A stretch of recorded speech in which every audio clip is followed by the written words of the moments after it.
एक समय की बात है। एक गांव में सेठ और उनकी पत्नी रहती थीं। सेठ जी को कोई संतान नहीं थी।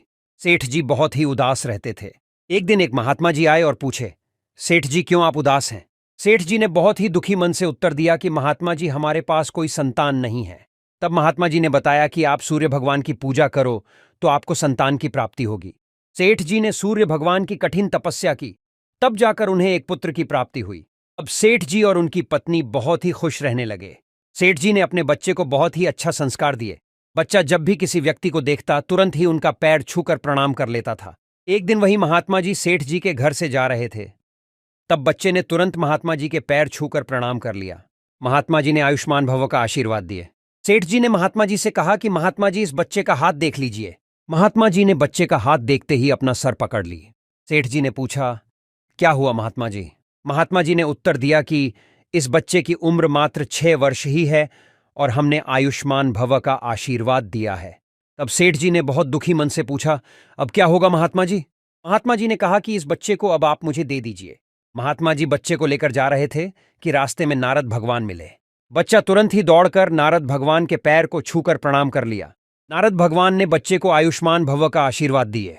महात्मा जी ने कहा कि इस बच्चे की उम्र अब मात्र 6 महीने ही बची है। तब नारद भगवान ने कहा कि अब आप इस बच्चे को अब मुझे दे दीजिए। नारद भगवान नारायण नारायण कहते हुए जा रहे थे कि रास्ते में शंकर भगवान मिले। बच्चा तुरंत ही दौड़कर भगवान शिव के पैर को छूकर प्रणाम कर लिया। भगवान शिव ने भी आयुष्मान भव का आशीर्वाद दे दिए। तब नारद भगवान ने कहा कि इस बच्चे की उम्र अब मात्र 6 दिन ही बची है। अब भगवान शिव ने कहे कि इस बच्चे को अब आप मुझे दे दीजिए। भगवान शिव ने बच्चे को कहे कि मेरे पैर की उंगली को पकड़ डिडेच लो और ध्यान लगाकर बैठ जाओ। जब कोई भी तुम्हें बुलाए या किसी प्रकार का लालच देकर अपने पास बुलाने की कोशिश करे मत जाना।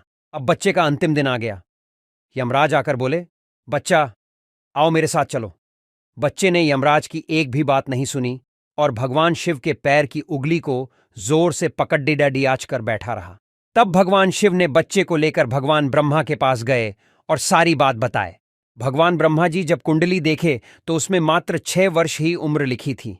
जैसे ही भगवान ब्रह्मा ने अपनी पेन को उठाए तो उसमें से इंक की एक बुंद 6 के बगल में जा गिरी और अब बच्चे की उम्र 6 की जगह 60 वर्ष हो गई।